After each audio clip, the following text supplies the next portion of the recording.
Comme annoncé dans la séance précédente, nous allons d'abord étudier expérimentalement la réaction entre les acides carboxyliques et les indicateurs colorés. Pour cela, nous disposons d'un flacon d'acide éthanoïque. L'acide éthanoïque va représenter les solutions d'acide carboxylique. Nous disposons aussi de bleu de bromothymol et de phénolphtaléine. Ces deux indicateurs vont représenter les indicateurs colorés. Nous disposons ensuite de bécher pour contenir la solution d'acide éthanoïque et la phénolphtaléine qu'on va prélever. Nous disposons aussi d'une pipette pour le prélèvement de la solution d'acide éthanoïque, d'un compte-gouttes pour le prélèvement de la phénolphtaléine. Enfin, nous disposons de 2 tubes à essai où l'expérience va se réaliser. Réalisons maintenant l'expérience. Nous allons verser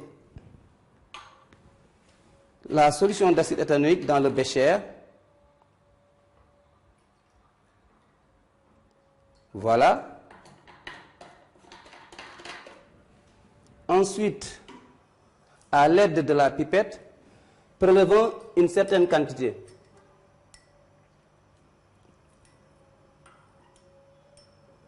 Versons une partie dans le tube à essai numéro 1 et une autre partie dans le tube à essai numéro 2.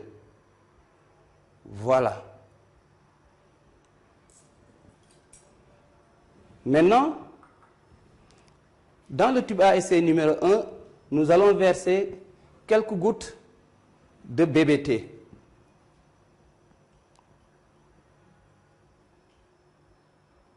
À l'aide donc du compte-gouttes. Voilà. Versons quelques gouttes. Voilà.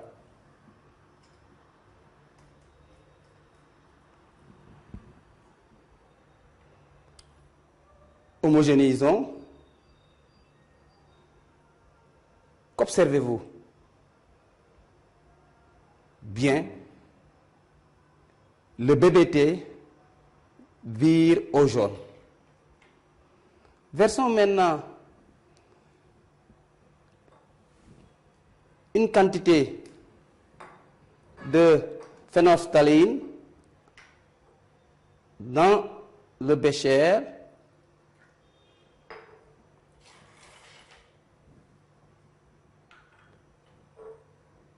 Voilà. À l'aide du compte-gouttes, prélevez une quantité,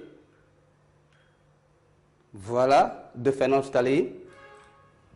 Maintenant, versons quelques gouttes dans le tube 2 qui contient toujours l'acide éthanoïque.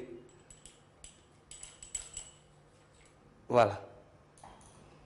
Homogénéisons. Quel constat faites-vous? La phénolphtaléine reste incolore. Notez ces deux observations. Comment expliquez-vous le virement du bleu de bromothymol lorsqu'on a ajouté quelques gouttes de cet indicateur dans la solution d'acide éthanoïque?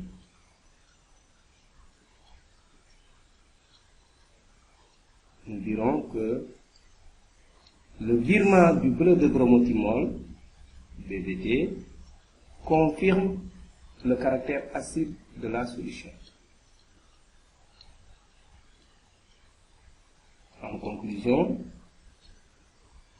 les acides carboxyliques réagissent avec les indicateurs colorés. Par exemple, le bleu de bromothymol est jaune dans une solution d'acide carboxylique.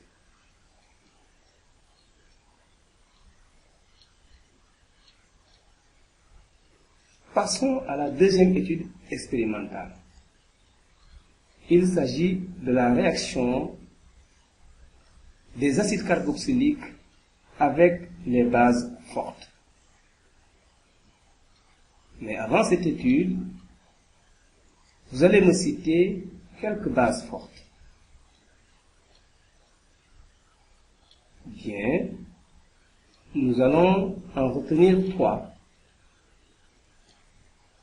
L'hydroxyde de sodium ou soude,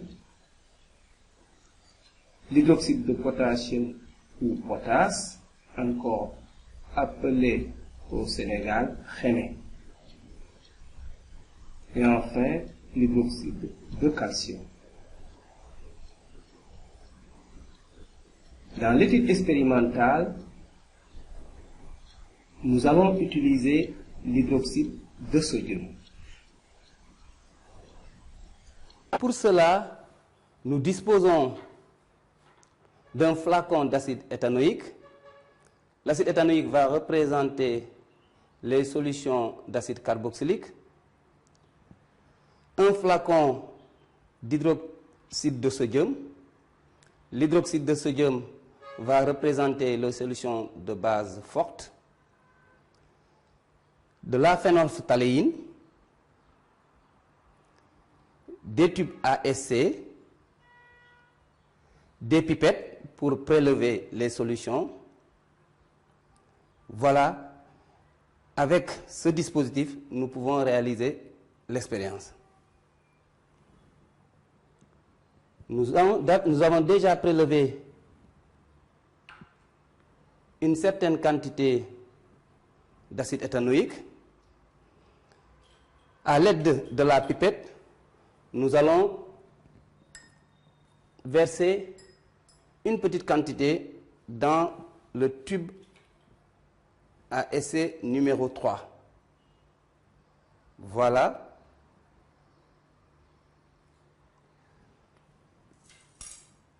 Nous prélevons avec une autre pipette une quantité d'hydroxyde de sodium. Cette quantité, une partie est versée dans le tube à essai numéro 4. Voilà.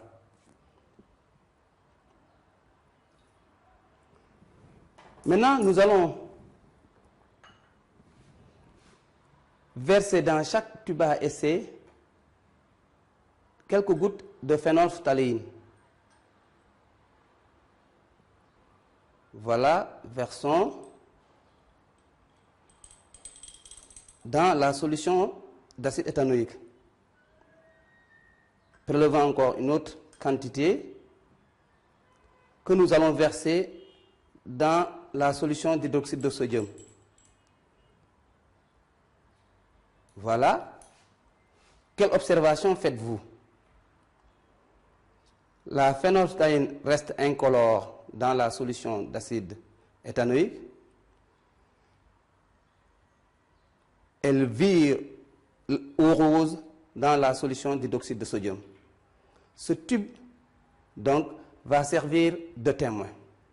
Maintenant, ce que l'on va faire, c'est prélever encore une quantité d'hydroxyde de sodium que l'on va verser progressivement dans le tube numéro 3. Prélevons. Voilà. Maintenant, versons et homogénéisons progressivement dans le tube à essai numéro 3 qui contient donc l'acide éthanoïque. Voilà. On homogénise. Versons encore. On homogénéise. Ensuite, voilà. Lorsqu'une quantité d'hydroxyde de sodium bien déterminée est versée dans le tube 3, que constatez-vous?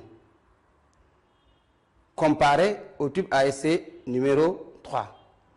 Donc, on obtient un virement en rose de la phénophtaline. Notez l'observation, lorsqu'on verse une quantité appropriée d'hydroxyde de sodium dans une solution d'acide éthanoïque, la phénophtaline vire au rose.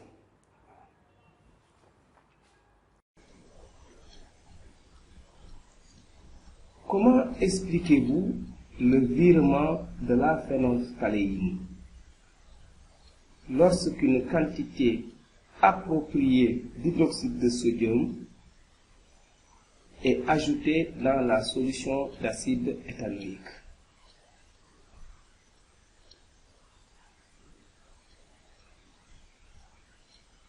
Nous dirons qu'une réaction entre l'acide éthanoïque et l'hydroxyde de sodium a eu lieu. Cette réaction produit de l'éthanoate de sodium et de l'eau.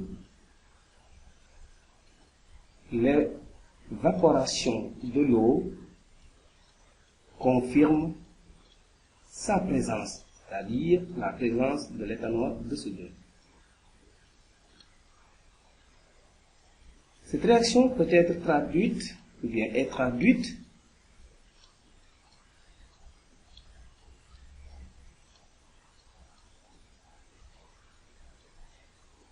elle est totale. En conclusion, nous dirons que les acides carboxyliques réagissent avec l'hydroxyde de sodium selon l'équation Bilan.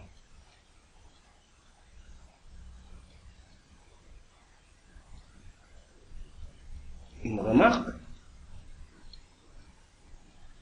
l'ion sodium est retrouvé à la fin de la réaction. Il n'a pas participé à la réaction. Ainsi, il est appelé ion spectateur. De ce fait, cette équation bilan peut être simplifiée.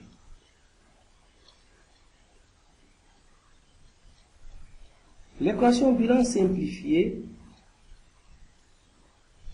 traduit la réaction entre un acide carboxylique et une base forte.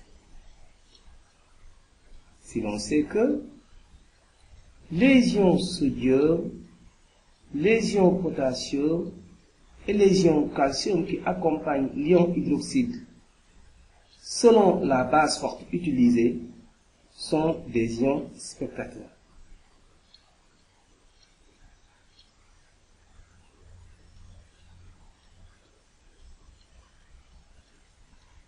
Une autre remarque, l'équation bilan simplifiée peut permettre de déterminer la formule brute d'un acide carboxylique en s'appuyant sur le bilan molaire.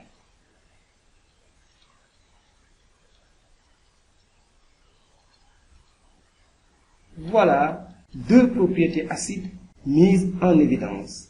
Il s'agit de la réaction des acides carboxyliques avec les bases fortes et de la réaction des acides carboxyliques avec les indicateurs colorés.